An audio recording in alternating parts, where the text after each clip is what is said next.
สวัสดีค่ะวันนี้มาพบกับพี่ละออนะคะกับรายการพี่ละออมาคุยคลื่นเพื่อการศึกษาพระพุทธศาสนาและวัฒนธรรม 104.50 เมกะเฮิรตซ์วัดฝายหินนะคะก็ไม่ได้พบกับพี่ละออไม่ได้มาจัดก็คือสองอาทิตย์แล้วนะคะอาทิตย์ก่อนนู้นเมื่อต้นเดือนนะคะพี่ละออก็ไปพอสวนะคะไปที่ตาก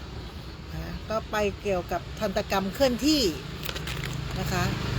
ไม่หน่อยฟังก็ได้ตัวทำไปดูมาให้หน่อยฟังก็ได้แล้วตัวก็ทำไปตัวทำให้ไปทันตกรรมเคลื่อนที่นะคะแล้วก็ไป5 วันนะคะ5 วันแล้วก็มาเสาร์อาทิตย์ที่ผ่านมานี้นะคะพี่ละออก็ไปอีกนะคะอันนี้ก็จะเป็นทริปของกลุ่มอิสระนะคะไม่ใช่เป็นของกลุ่มอิสระนี่แหละว่าจะบอกว่าไม่ใช่ก็ไม่ใช่นะแต่ครั้งนี้เป็นทริปของไทย PBS เขาก็เชิญมันมีหลายกลุ่มนะคะที่จะไปนะคะมีหลายกลุ่มที่ไปนะคะมีหลายกลุ่มที่ไปทีนี้ที่พี่ละออไปเนี่ยมันจะเป็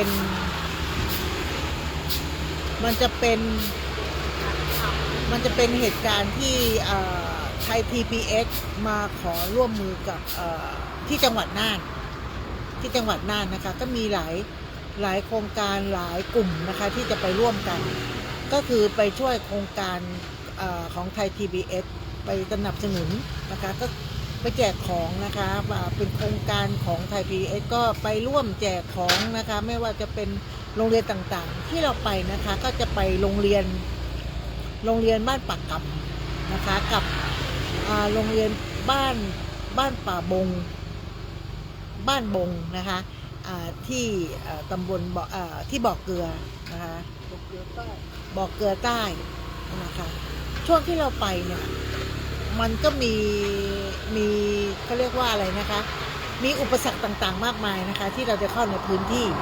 นะคะเราก็ไม่คิดว่าเราจะต้องเจอเหตุการณ์อะไรต่างๆเราก็ไปราบรื่นนะคะครั้งนี้พอเราขึ้นดอยนะคะเข้าไปที่ดอยเนี่ยมันก็ไปเจอเหตุการณ์คือฝนนะคะฝนก็จะตกกลางดอยพวกเราก็บอกเอาแล้วนะคะตกกลางดอยเนี่ยมันจะเป็นเขาเรียกว่าเป็นดินเขาเรียกว่าดินหนังหมูนะคะเป็นดินหนังหมูคันนี้ของรถพี่ละออเนี่ยมันไม่ใช่ขับ4นะคะเป็นขับ2แต่คันนี้เราก็ไปได้ถ้าเกิดมันไม่มีฝนตกจังหวะนั้นฝนได้ตกทั้งวันทั้งคืนพอตกทั้งวันทั้งคืนเนี่ยก็จะมีรถในเพื่อนในทีมเนี่ยเขาก็ดึงรถพี่ละออไปแล้วแต่คันนี้พอเราไปได้กลางดอยมันก็เกิดเหตุการณ์ที่รถของไทย PBS เนี่ยเขาลื่นถลายไปเพราะมันเป็นอะไรที่เขาเรียกว่าเราอยู่บนยอดแล้วมันถลายลงเขาเรียกว่าลงไปดอยเนาะแต่ไม่ถึงกับตกไปลงไปในเหวนะคะแค่ถลายลงไปก้นเขาเรียกว่าสุดทางถนนนะคันนี้พอไทย PBS ล่วงลงไปเพราะเขานำหน้าเขาเป็นคนบุกเบิกทางแล้วก็เป็นคนสำรวจเขาก็เป็นคนนำเราไปตอนนี้ก็มีรถอีก2 คันซึ่งเป็นทีมที่เราไปด้วยกันซึ่งอยู่หน้าพี่ละออนะคะเขาก็ไหลมันลื่นนะคะมันขนาดขับ4นะเอาไม่อยู่มันถลายลงไปนะคะก็ไปชนกับรถไทย PBS ซึ่งมีนักข่าวเนี่ยนั่งอยู่ในรถเป็นผู้หญิงแต่แกก็ไม่ยอมลงนะคะพวกตากล้องนักข่าวอะไรพวกเนี้ยที่เป็นผู้ชายเนี่ยทุกคนเนี่ยจะลงรถหมดเหลือน้องผู้หญิงอยู่ในรถนะคะก็มีคันที่1คันที่2คันที่3แล้วก็มีรถป๋าสงแล้วก็มีในทีมอิสระทั้งหมดรวมแล้วเป็น3คันเขาก็เลยวอลมาบอกทางพี่ละออแล้วก็ทางเพื่อนร่วมทีมอิสระเนี่ยนะคะว่าอย่าพึ่งเขาเรียกว่าอย่าพึ่งลงมาเพราะว่ามันจะมีเหตุการณ์ที่แบบให้ประเมินสถานการณ์นะคะเพราะว่าดินมันสไลด์ได้เขาเรียกว่าถนนมันไม่สามารถที่จะเอา เอารถหลายๆคันไปได้เพราะมันจะติดเลยนะ3 คันเนี่ยมันติดแงกอยู่กลางทางอยู่แล้วนะ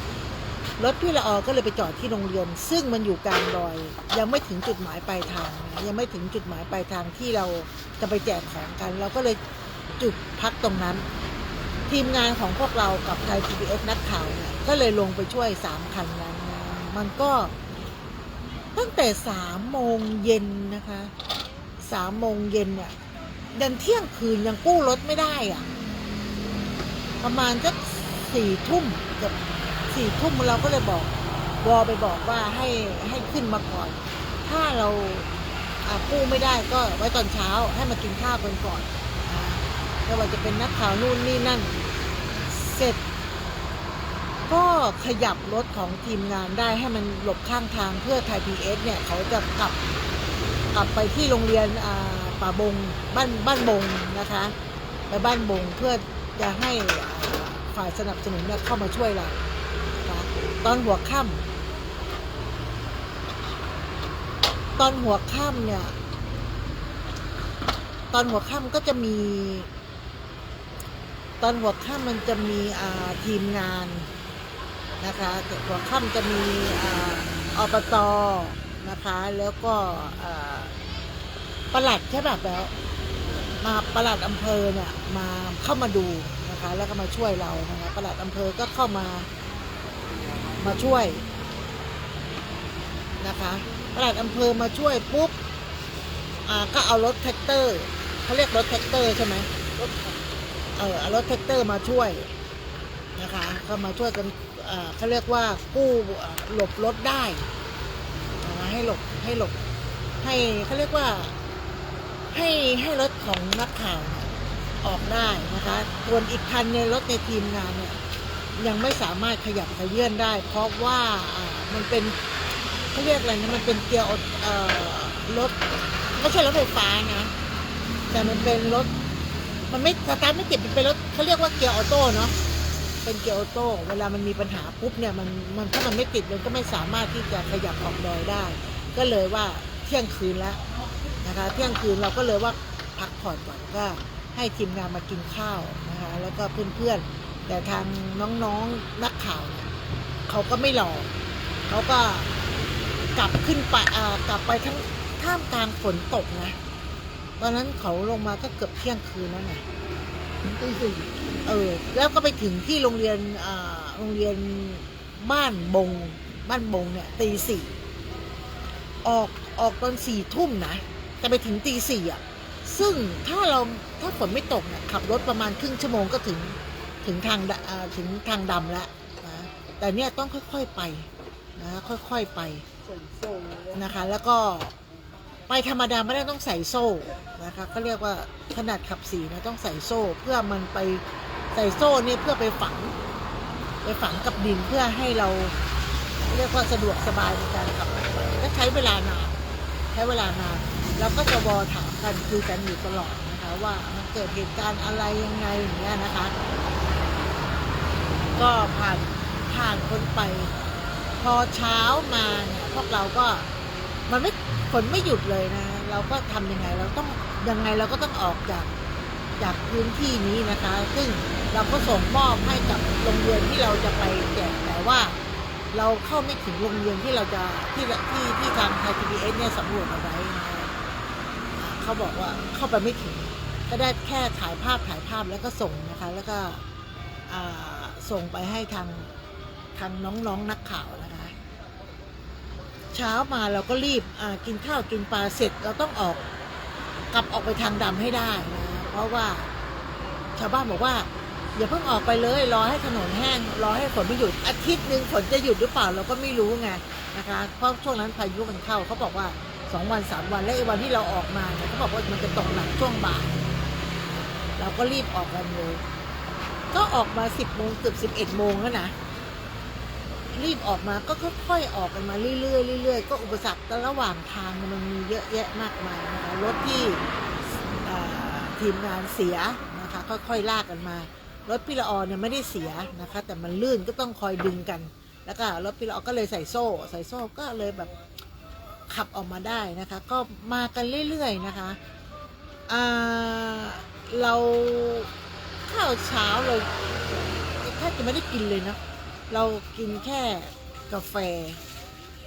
กินกาแฟแล้วก็ขนมปังคนละชิ้นเราก็รีบมาทานข้าวเช้าอีกทีหนึ่งที่โรงเรียนบ้านบงเนี่ยบ่าย3 โมงเย็นโอ้โหแล้วเวลานั้นนี่คือทั้งหิวทั้งแบบสปาอย่างมันมีในนั้นหมดนะคะเราก็เลยว่าขอออกมาก่อน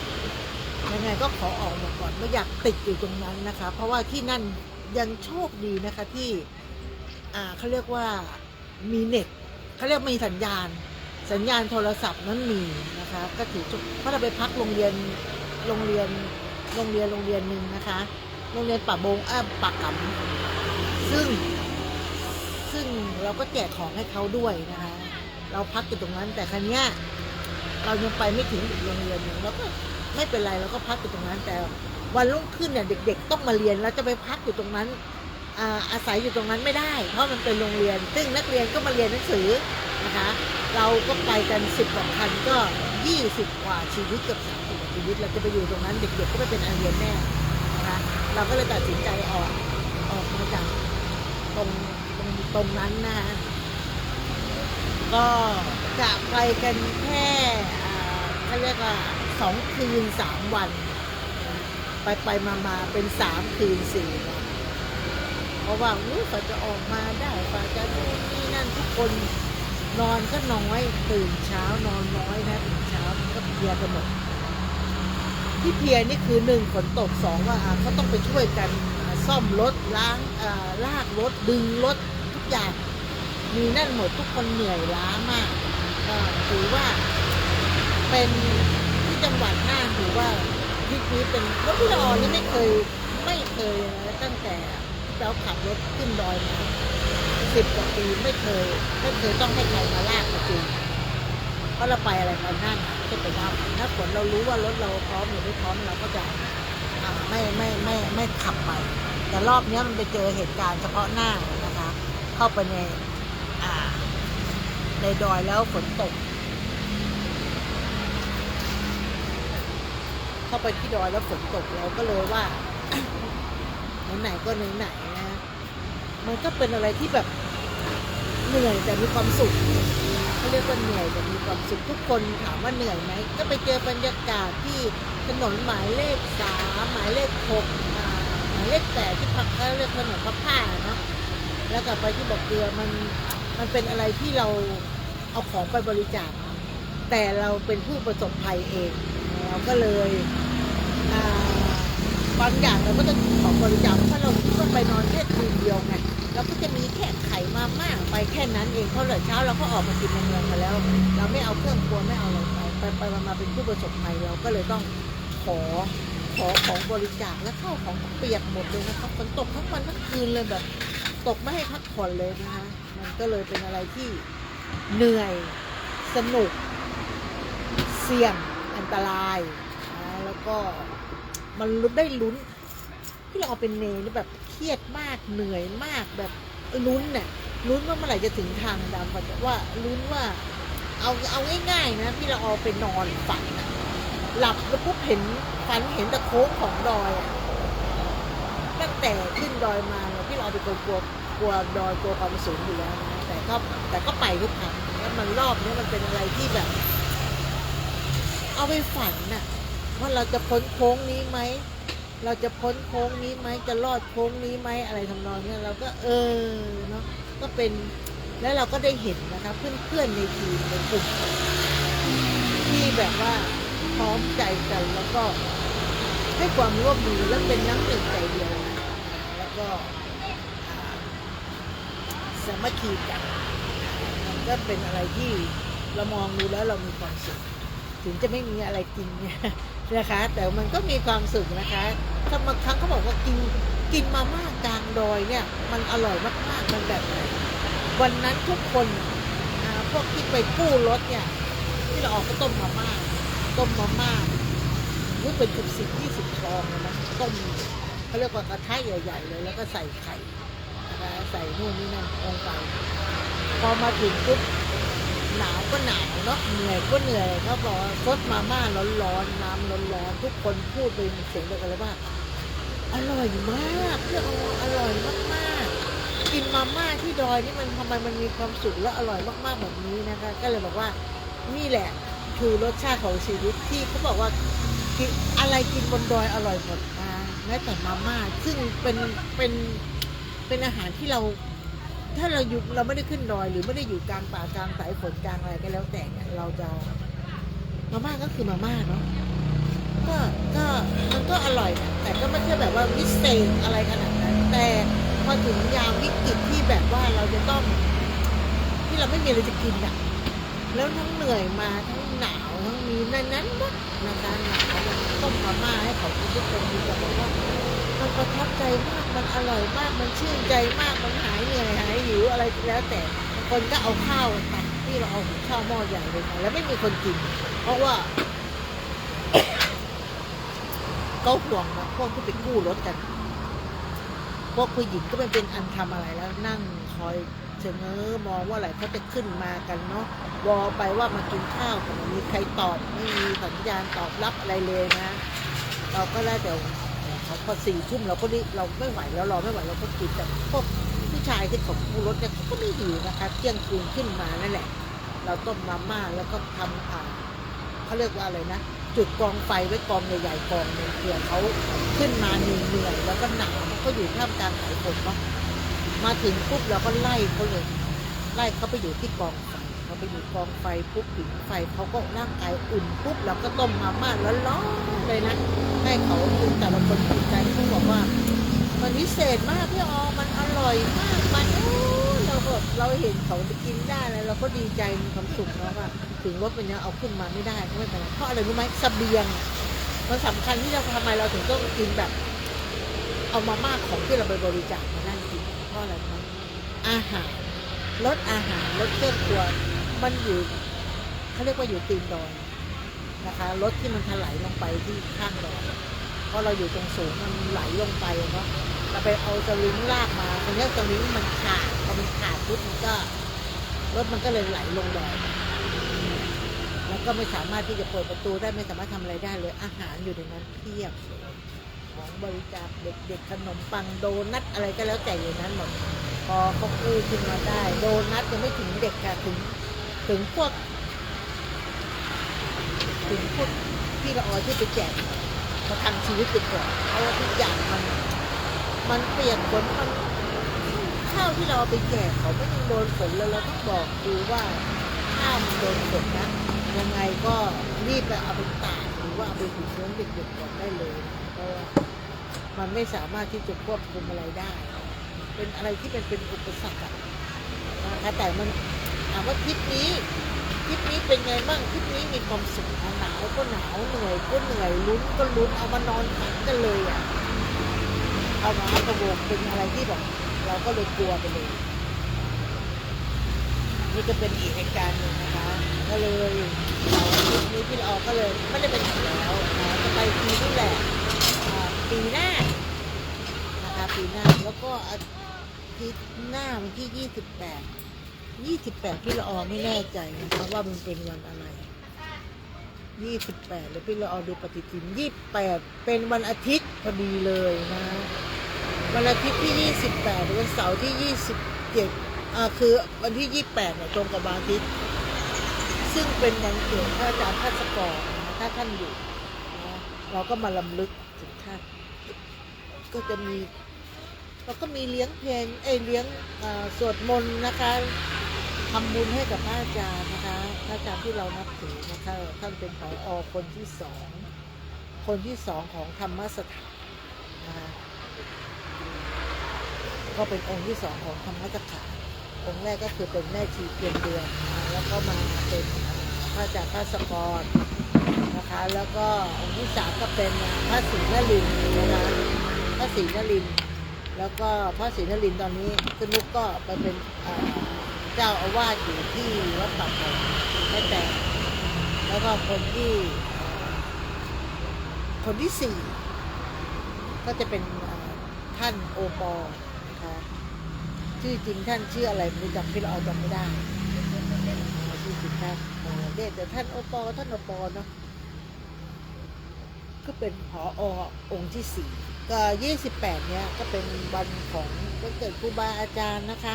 แล้วก็จะจัดกิจกรรมก็คือเหมือนทุกๆปีนั่นแหละก็คือเจริญพุทธมนต์เสร็จแล้วก็เลี้ยงเพลงส่งทำบุญอุทิศส่วนกุศลให้กับพระอาจารย์ภัสกรแล้วก็เลี้ยงเพลงคุณออกก็จะไปอยู่ช่วยงานนะคะซึ่งตอนนี้เราก็ไม่ได้จัดงานใหญ่โตแค่สวดมนต์ไหว้พระแล้วก็อุทิศให้ท่านเนี่ยเราแล้วก็เลี้ยงพระเพลไปเรียกว่าการบ้านครูบาอาจารย์ซึ่งมันจะตรงกับหน่อยก็ช่างแต่ถือว่าเราทำตรงนี้ก็เรียกว่าเคารพต่อครูบาอาจารย์เคารพต่อครูบาอาจารย์ที่ประพฤติมาตาปีแล้วก็ใครที่ว่างก็มาได้นะคะใครที่ว่างก็มาได้มาสวดมนต์ไหว้พระนะคะแล้วก็นั่งสมาธิแล้วก็เจริญพุทธมนต์ทำทุกอย่างให้เป็นไปตามแบบนี้แล้วก็วัน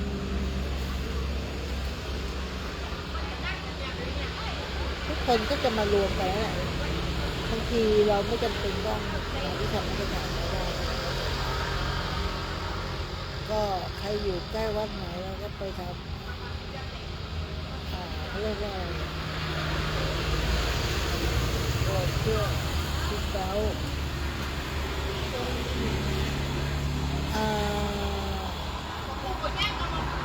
อาทิท่านเนี่ยอยู่ที่หน้าทางพระสถานแล้วก็จะชอบ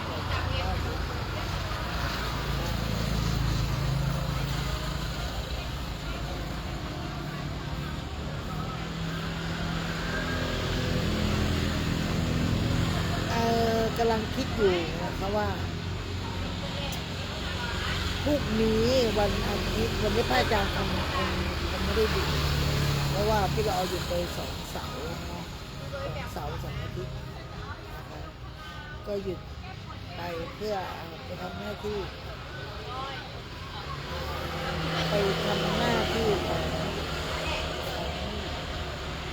ของมนุษย์ที่เป็น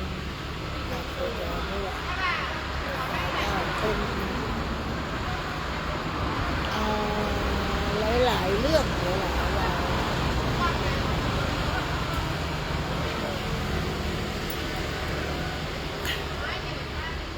ก็เที่ยงครึ่งพรุ่งนี้พี่เราจะมา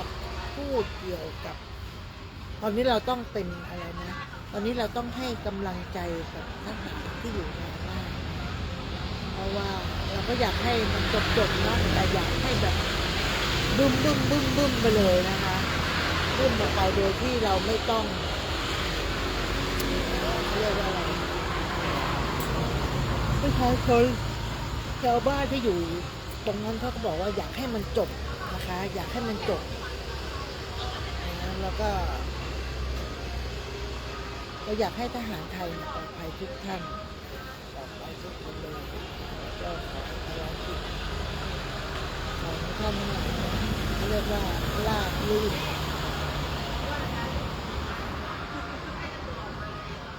ก็อย่างที่บอกภารกิจล่ามลื่นนะครับปกป้องพื้นแผ่นดินไทยเอาไว้แล้วก็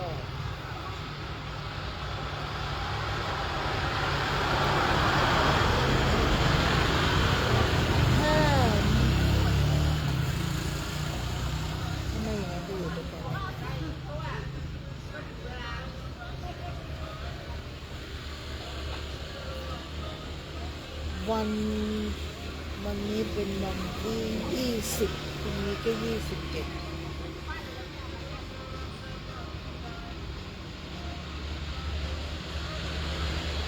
วันที่21วันที่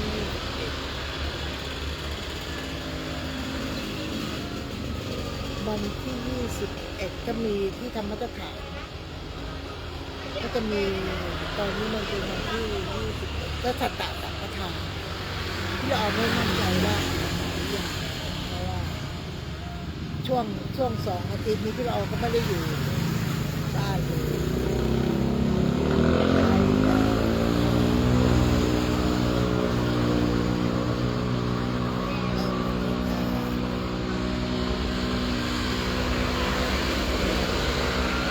ไปทำบุญกันที่ธรรมศาสตร์เขาเป็นจักรตาก็เป็นวาระ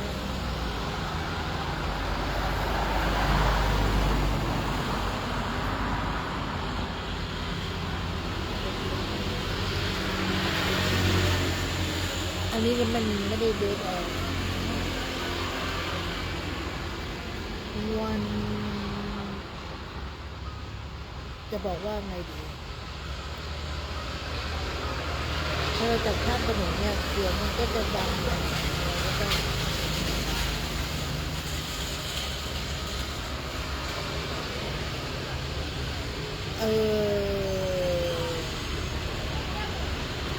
ที่เราจะกำลังจะพูดว่าวันที่20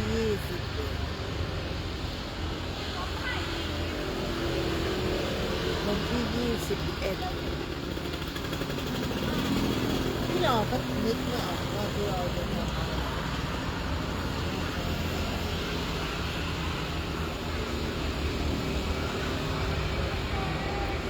พูดไปพูดมาเดี๋ยว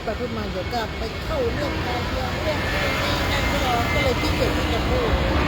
ก็มาแชร์ประสบการณ์กันแล้วว่าไม่เป็น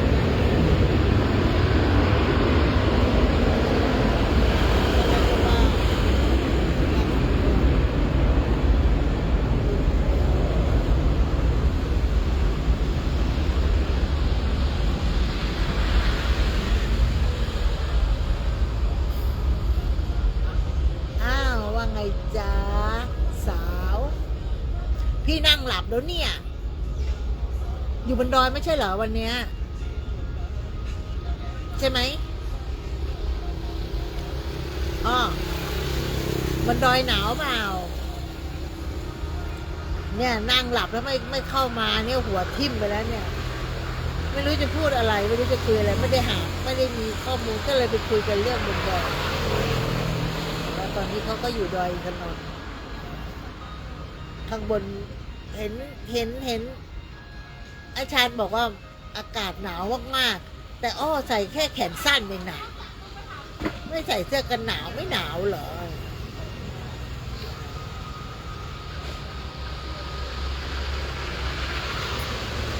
อันนี้หนาวแทนเลยยังไม่ได้ไปอ่านเลยว่าในเฟซเท่าไหร่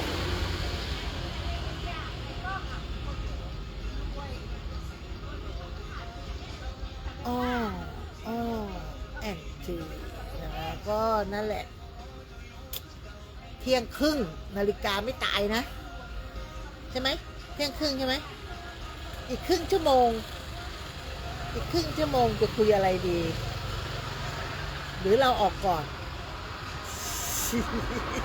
ก็พระอาจารย์ก็ไม่ได้ดึงไงพระอาจารย์ไม่ได้ดึงเพราะว่าแกไม่รู้หรอก2 อาทิตย์มาแล้วคงจะหลับอ่ะแล้ววันนี้นั่นมาไงเขาถ่ายทอดตอนที่หน่อยออกมานะตอนเย็นนะยังมีอะไรจัดพิธีอะไรกันโละละข้างบนน่ะแต่ถ้าจะเดี๋ยวไปอ่านพรุ่งนี้ก็คงจะอี้เหมือนเดิมนะเอาไว้พรุ่งนี้จะมาไม่ได้จัดแต่พรุ่งนี้จะเล่าใหม่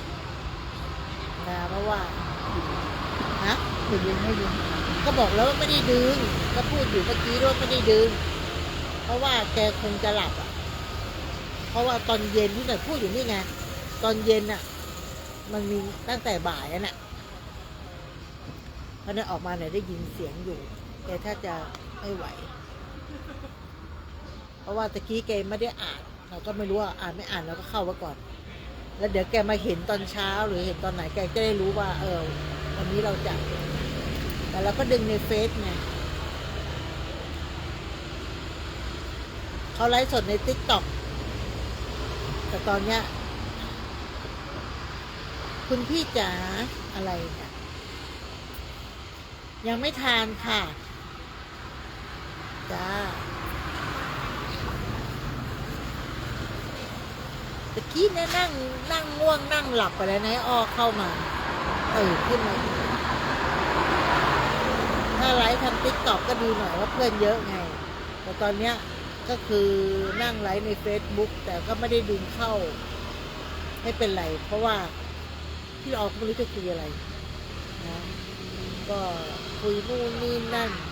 นะคะก็ไปเที่ยวน่านมาก็ไป2 อาทิตย์นั้นไปตาก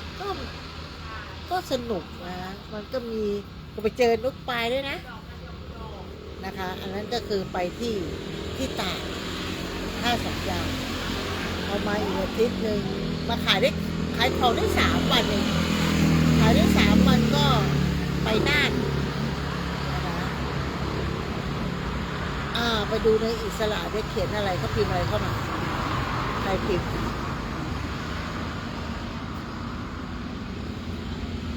เอาไปน่านจะไปทริปของไทยพีบีเอสป่าสมก็มาชวนเนาะเราก็เลยว่าเอาไปก็เลยถือโอกาสที่เราไปอยากไปถ่ายรูปถนนหมายเลข3เนาะแล้วก็ได้เห็นได้ไปเที่ยวแต่เสียดายอย่างเดียวก็ไปงานบาหลีเนี่ยไม่ได้ไปถ่ายเพราะว่าขับรถเลยกันไงขับรถเลยก็ไม่ได้เที่ยวไม่ได้ถ่ายรูปเลยนะก็ไว้ก็ไม่มีโอกาสแล้วบอกเกลือนะลองได้ไปแล้วก็คงไม่ได้ไปรอบ2นะคงไม่ได้ไปรอบ2แล้วนอกจากว่านัดกันจริงๆจังๆทีอาจจะได้ไปเพราะว่าเราก็ยังถามว่าไกลไหมไกลนะที่เราไปนี่ไกลไปด้วยใจล้วนๆเลยเพราะอะไรรู้ไหมไปเที่ยวนี่คือเราเสียเงินเองนะไปเขาเรียกว่าเราเป็นสะพานบุญไงเราเป็นสะพานบุญในการทำบุญในการบริจาคของนะคะเป็นสะพานบุญบางคนเนี่ยเขาไม่มีโอกาสอย่างที่ละออนะคะเราก็จะฝากข้าวฝากของพี่ละออมีโครงการอะไรบ้างนะคะก็จะฝากมาม่าข้าวสารอาหารให้อย่างร้านนครสวรรค์เนี่ยเขาจะบอกเลยว่าพี่ละออถ้าไปไหนเนี่ยขอให้บอกเขาก็จะเอาซื้อข้าวสารมาม่าปลากระป๋องอะไรก็แล้วแต่เอาไปแจกเด็กๆน้องๆที่ดอยเขาก็ฝากเราก็เป็นสะพานบุญเรานำไปให้นะคะฝนตกฟ้าร้องยังไงลำบากแค่ไหนเราก็เอาไปให้นะเราก็ถือว่าเราก็ได้บุญอย่างหนึ่งแล้วก็โมทนาสาธุกับเขานะคะแล้วถือก็จะทานบุญนู่นอีกทีหนึ่งก็วันที่23 24 25 มกราอันนี้ก็จะไปที่บางอุ๋งที่เราเคยไปสำรวจแล้วก็ไปบริจาคของตอนที่เขาน้ำท่วมน้ำพายุมาดินถล่มดินสไลด์เนี่ยชาวบ้านสูญหายไป2 ศพก็ยังหาไม่เจอก็อันนั้นเราก็ไปที่นั่นแหละที่เราไปคราวนี้ก็จะไปทำบุญที่นั่นก็คือเป็นโครงการของพี่จ่ายพี่โตนะคะหนาวนี้ทำดีเพื่อพ่อโครงการหนาวนี้ทำดีเพื่อพ่อครั้งที่9เพราะว่าพี่จ่ายพี่โตเนี่ยเขาได้อธิษฐานไว้ว่าขอทำความดีให้กับพ่อหลวง9 ครั้งก็คือรัชกาลที่9แต่ว่าพอทำที่ปางอุ๋งในรัชกาลที่9เป็นงานใหญ่แล้วก็เป็นงานใหญ่เลี้ยงคน 3,000 คนเลยนะคะเราโมทนาสาธุกับพี่จ่ายพี่โตด้วยครั้งนี้พอเลี้ยงรัชกาลที่9โรงเรียนที่9และเป็นโรงเรียนที่ในหลวงได้ไปเปิดสร้างไว้ต่อไปก็เป็นถ้าเป็นเราไม่ได้หยุดทำนะคะพี่จ่ายพี่โตก็ไม่ได้หยุดก็จะทำไปเรื่อยๆเราก็จะทำรัชกาลที่10นะถ้าเสร็จจากโครงการรัชกาลที่9เลยก็อาจจะเป็นโครงการเล็กๆที่แบบไม่ต้องทำใหญ่มา9 ครั้งนั่นคืองานใหญ่เลยทุกที่นะเลี้ยงคนไปพันคนเนี่ยปิดโครงการครั้งที่9เนี่ยเข้าไป3,000 คนเลยนะก็บอกว่าพี่แต้มก็บอกว่าไหวช่วยกันเราช่วยกันนะก็จะมีทีมงานจากโคราชแล้วก็ในกลุ่มอิสระไปช่วย ไปเลี้ยงน้องๆถ้าเป็นกิจกรรมที่ใหญ่พอสมควรที่เราก็จะไปเดือนหน้า23 24 25แล้วก็มีโครงการอะไร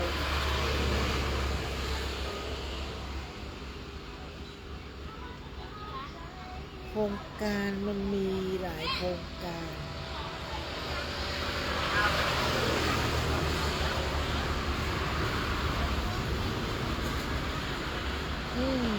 อีก20 นาทีดูตาที่เราเอาเลยวันนี้กินกาแฟ2 แก้ว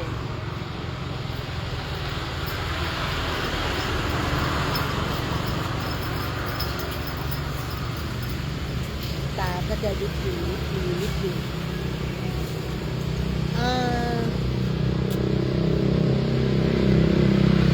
วันที่25ที่เราจะมี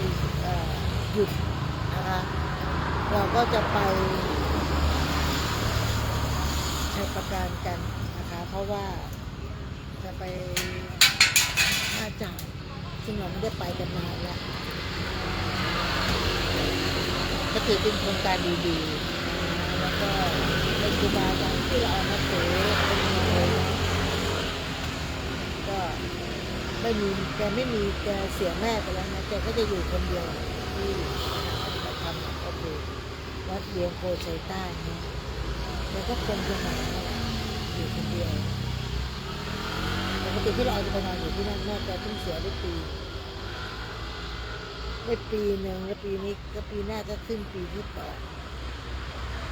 เราก็เลยขออยู่ไปก่อนเท่านั้นเองอ้าวอีก3 นาทีนะเดี๋ยวพี่เราจะออกก่อนนะคะเพราะว่าอีก15 นาทีจะตี 1นะพี่เราก็ยังต้องเก็บร้านอีกหลายอย่างก็ไว้พบกันพรุ่งนี้ดีกว่าเราค่อยคุยกันพรุ่งนี้นะคะพรุ่งนี้พี่ละออก็จะได้เต็มเนื้อเต็มตัวนะคะไม่ได้จำอะไรบางก็งงเงื่อนๆจำอะไรไม่ถูกพูดอะไรไม่ถูกนะคะพูดไม่ถูกก็เราก็ไว้ต่อกันพรุ่งนี้ดีกว่าพี่ละออจะขอออกรายการก่อนสัก15 นาทีนะคะเพราะไม่ไหวแล้วค่ะง่วงนอนมากเพราะว่าทุกวันนี้นอนตี 3นะ7 โมงนาฬิกาปลุกแล้ว8 โมงลุกออกจากที่นอนนะแล้วก็ขึ้นรถเลย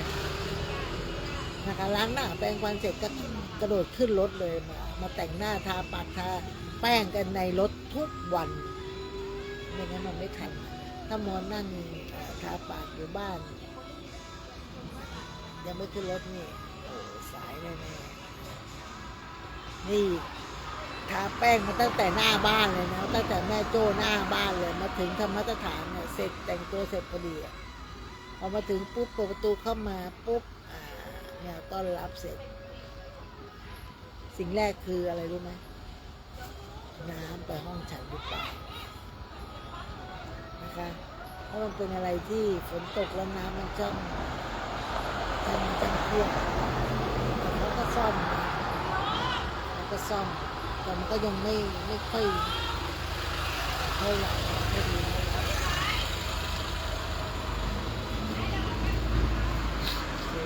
งั้นพี่ละออก็ขอจบไปก่อนออกไปก่อน15 นาทีนะคะเพราะว่ายังไม่ได้เก็บร้านนะคะต้องรอเก็บร้านเขาจะเก็บร้านเสร็จเขาจะถึงบ้านที่แม่โจ้มันก็ใช้เวลาเกือบตี 3นะทุกวันนี้ก็คือนอนตี 3เก็บของเก็บอะไรเสร็จก็ตี 1เราจะอาบน้ำเสร็จตี 2ขึ้นถึงบ้านเราจะลดตัวลงนอนก็เข้าไปตี 3นี่ก็ไม่ไหวแล้วหัวถึงหมอนนี่ก็คือหลับนะคะหัวถึงหมอนนี่คือหลับไม่ไหวแล้วก็ตามนั้นเลยทุกวัน ก็จะพยายามมาตอนไม่ขายของพยายามขายทุกวันเพื่ออะไรรู้ไหมเก็บสตางค์ไว้เป็นสะพานบุญอีกนะคะปีหน้านะคะเป็นสะพานบุญอีกปีหน้าแล้วก็ช่วงนี้เราภาระหนี้สินเราก็เยอะนะแต่เราก็ไปทำบุญนะเพราะเรามีโอกาสตรงนี้เราก็จะไปทำตรงนี้เราทำบุญแล้วก็เราจะได้มาต่อยอดหลายๆอย่างหลายๆเรื่องในการค้าขายในการใช้ชีวิตประจำวันอย่างการทำบุญมันถือว่าเป็นทำแบบไหนก็ได้นะขอให้เรามีจิตใจที่บริสุทธิ์นะหนูมันจะเห็นผลเลยสำหรับค่ำคืนนี้นะคะเราคุยกันนะคะก็พบกันใหม่พรุ่งนี้นะคะกับรายการที่เราออกมาคุยขึ้นเพื่อการศึกษาพระพุทธศาสนาและวัฒนธรรม 104.50 ไม่เคยไว้ไฟหินไปกันครับพรุ่งนี้ค่ะเจอกันค่ะขอออกก่อนนะคะ